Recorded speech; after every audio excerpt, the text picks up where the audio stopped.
Well, you guys, a lot has been going on with King Azulai recently. As you know, the guy just can't catch a break, which I love. Karma really seems like she's been doing her thing. Not only was he booed out of the MMA arena, but turns out his wife recently left him right before his birthday. He briefly talked about it on this podcast, claiming that, this is the first time he's talked about it. Nobody knew this was coming, whatever. Me and my wife separated. Nobody knows this. Is the first time I'm saying this. I didn't want to share this on social media.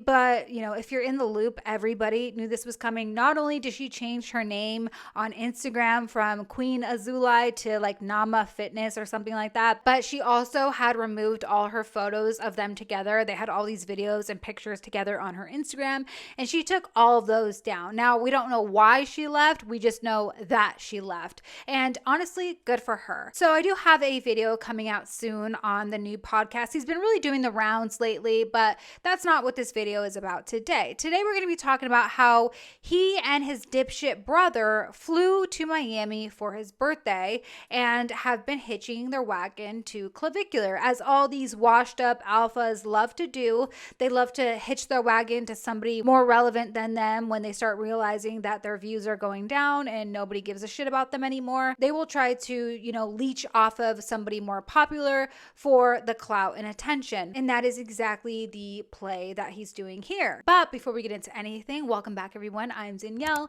Please, if you could do me a favor and you decide that you enjoyed this video, please drop me a like and consider subscribing. Now, how pathetic is this? He is literally on Instagram wishing himself a happy birthday. Usually, for your birthday, your friends will do like a little birthday post for you, maybe an Instagram story post, something like that. But no, this is the first time I have ever seen somebody make their own happy birthday post. Today I turned 36 years old, but I'll tell you what, I feel absolutely better than I've ever felt before. And I wanted to tell you guys, besides wishing myself a happy birthday, is that I love you and I thank you all for supporting me. It's been an amazing year, and I already know that this next year coming up will be the best year of my life. And the big reason is because I have today a purpose that I did not know until about 2 years ago, when I found out that I'm here to help other people do better in their life. And that is the most fulfilling thing I have ever done. I love you all, and thank you, and happy birthday to me. Yeah, so that was weird. Yeah, so 36 years old, literally hanging out with somebody in their, early 20s. So yeah, he flew to Miami to hang out with Clavicular because if you don't know, Clavicular recently purchased a club in Miami called the Baccara Club or some shit like that. And so when Azulai got there, they were quite touchy-feely. A little too touchy-feely, some might say. What's up, brother? How you doing? Can I sit with you for a second? It's my birthday. He literally just tells him it's my birthday, and Clavicular ignores him. Who does that? Who goes up to somebody in the club and is like, it's my birthday? Nobody gives a shit. Dude, everyone's drunk, wasted, on Molly, on God knows what. They don't give a shit that it's your birthday, dude. Especially you. Who are you? You're a nobody. What's going on, brother? How you doing? I'm doing good. Hey, Ollie, you're a nice guy.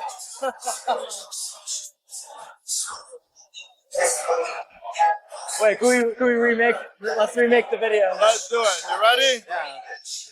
Ali, you're a nice guy, but I'm not someone that's just gonna let you speak to him this way. Oh, what the fuck are you gonna do about it? What do you mean? This fucking guy. That's hilarious. That's the man right here. My boy. They have Oh, God. How is that even funny? How is that even still funny, dude? Oh, get over it. People who say the same lines over and over again, I can't. So then they, are super close, super touchy-feely. They start putting on each other's glasses, start trying each other's accessories on some real homo shit, okay?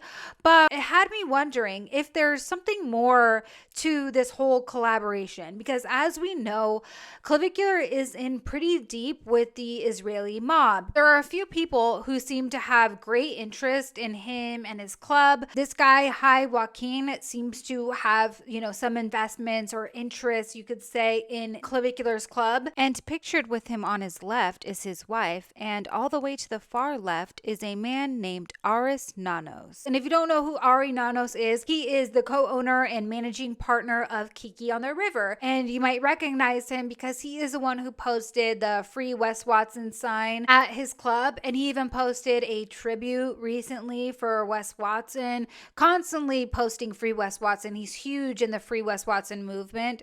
Crazy to say that that's even a thing. But this guy has some pretty deep connections in politics. Apparently he knows Kash Patel and Donald Trump. He has photos on his Instagram with them. And I know this doesn't necessarily mean that he's buddy-buddy with them simply because he's been to the West Wing and has taken a few pictures with them. But regardless, it does seem that he has at least met them and has, connections. And seeing that Azulai recently talked about wanting to become president, it has me thinking, is he trying to get something more than just clout and attention from hanging out with Clavicular, or is he trying to get close to the people around him? I want to see you in a debate setting, man. I think you'd be pretty good for a debate. Who are we going to be in a debate with? You want to debate Dan Bilzerian?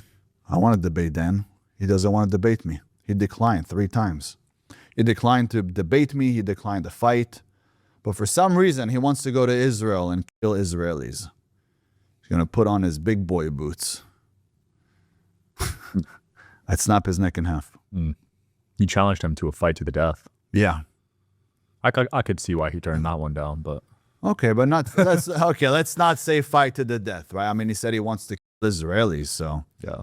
I'm like the most outspoken Israeli to ever exist. People know my name more than they know Bibi Netanyahu. Everybody knows who King Azulai is if they're on the internet. So at the end of the day, if he's going to shut up the biggest Israeli, it's going to be a big win for him, no? Yeah. So I think he should take the fight. But if not, at least a regular fight. I'll do with him whatever fights he wants. I mean, we could do a boxing match, an MMA match, duel to the death. Duel to the death, you guys. Have you heard even an 8th grader speak like this? A duel to the death? Are you fucking kidding me? We could do bare knuckle. Well, I think he announced he's running for some political position now, so I don't think he'll be fighting anytime soon. Yeah. Look, eventually I will go into politics as well. That's why I'm doing all of this, because at the end of the day, I'm going to win the people. Yeah. What level are you thinking? Local, federal? I'm thinking become the president. Damn. You're shooting that high? If you're not going to shoot that high, then why shoot at all, right? Yeah. I mean, look, he's a grapist, so it makes sense. It'd be the perfect position for him. I mean, dude, it's wild. It's just wild. But you heard him say the reason he's doing all of this is to win the people. So he's hanging out with Clavicular as a means to an end. But to what end? What is he trying to get out of this? I don't see it just being attention and views. I feel like there is more to this, especially when you see all the people that are invested in Clavicular and invested in his success, wanting to see him and his club do well. It's just all very odd. And it's also rumored that this Hi Joaquin guy is one of his handlers. I don't know if that's true, but when one of his friends was live streaming one day, Clavicular walked in and signaled for him to turn off the live stream, and he walked in with Hi Joaquin and his wife. And George's man will beat up a pussy? Yep.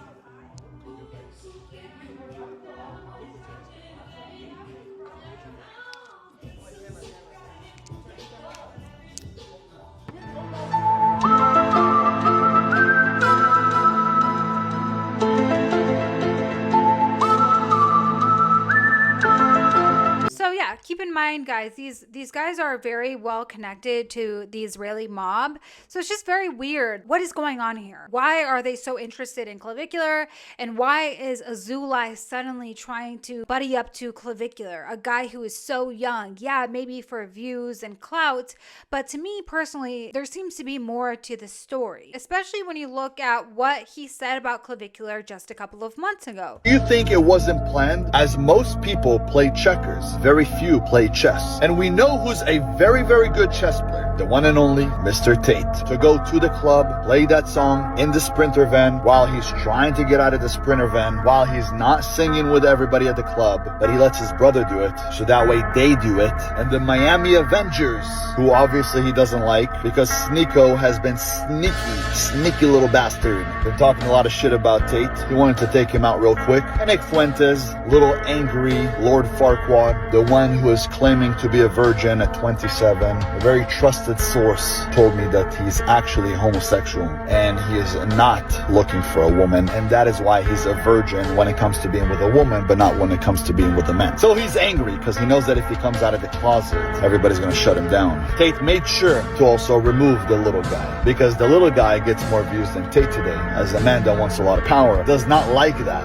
And little Clavicular, the guy who has incredibly tremendous amounts of insecurity, the guy we clearly understand that something here is not there. I spoke to him one time. He told me he took Tren and it turned him gay, and he does meth. But unfortunately, Tate didn't like any of them, so he made sure to take them all out. Everybody knew that Myron hated Jews, so it really didn't matter. But he wanted to make sure to ban them from all over Miami. And then going into Patrick Bet-David's podcast and completely apologizing, which he said he'll never do, but this time he apologized, which Patrick Bet-David all of a sudden seemed like his boss, and he had to answer to Adam as well. So you can clearly tell that they work together. They have some sort of a business going on together. But he got the opportunity to go on all these podcasts and say that he apologizes. He didn't want to play that song, and everybody forgave him, while the rest of them pretty much are going down the drain. Great job, Tate. Great chess move. For everybody out there who's watching this, just remember, when you're hanging out with these kind of people, you never know who's got your back and who's about to take you out.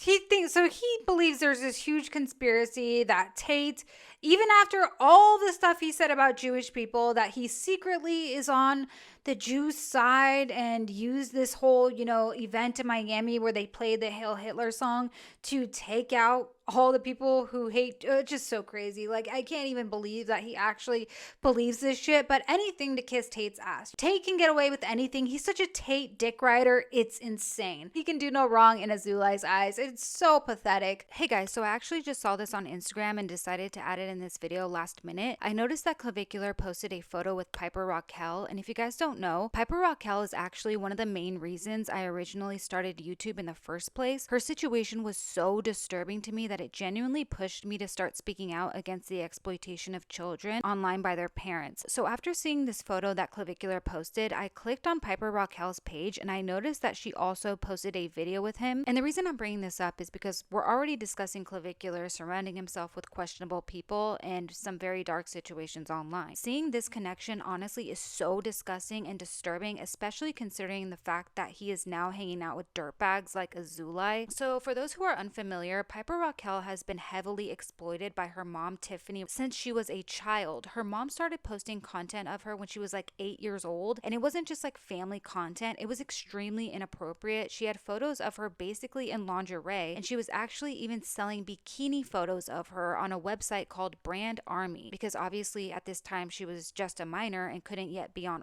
fans. Eventually, multiple former members of the squad, which was basically a content house made up of Piper and all of her friends, they filed a lawsuit for $22 million alleging emotional, verbal, physical, and even sexual abuse. They also alleged that Tiffany was asking them about their sex life. She would make comments about their genitalia, shouted obscene and sexually graphic remarks at them, encouraged them to try oral sex, encouraged them to be sexy and sexually aggressive in videos, and inappropriately touched them on their legs, thighs, and buttocks. She even provided them with hemp brownies and alcohol. One plaintiff even said that Tiffany told her she was mailing Piper's underwear to a man who liked to sniff them. Yes, guys, she was mailing her daughter's underwear. The lawsuit ultimately resulted in a $1.85 million settlement, and I'll link articles about this in the description, but oh my god, guys, it is so disgusting. And there's even this video that was circulating at the time of Piper's mom making out with a 16-year-old. Yes, and in his statement, he said that Tiffany provided alcohol to everyone that night, including her 9-year-old daughter, Piper. And the reason this whole thing feels especially dark is because for years, people online said they feared Piper was being pushed into this hypersexualized influencer pipeline from a very young age. A lot of people worried that once she turned 18, she would immediately be pushed towards platforms like OnlyFans. And well, guess what? That's exactly what ended up happening. Again, I just thought this was worth mentioning in this video, considering the people and situations we're already discussing. discussing. Because Piper's mom obviously has deep connections, because people who have spoken about this have had their videos taken down, and there have even been articles that have been quietly removed or changed. I even went back to look at an article that I had referenced in a video over a year ago, and it had already been heavily edited and watered down. So yeah, I mean, if Clavicular is casually hanging around Piper, I honestly wouldn't be shocked if guys like Azulai are in those same circles too. And that to me is what makes this all so disturbing, because sadly it's too late to undo what Piper went through, because she's already an adult now, but that doesn't mean we should stop talking about it. If anything, we need to be more vigilant and aware so the next girl doesn't grow up being exploited in front of millions of people, while everyone just excuses it as content, and then she ends up hanging around douchebags in Miami.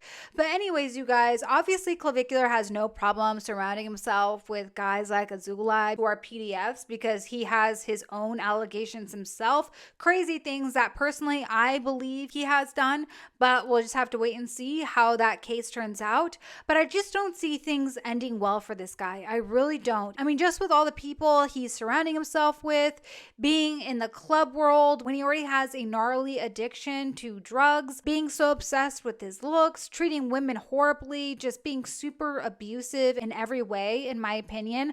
I just don't see things ending well for him. Now he's surrounded by a bunch of scumbags, which yeah, he's a scumbag himself, but he's so young and he doesn't realize that he is in a very, very bad spot.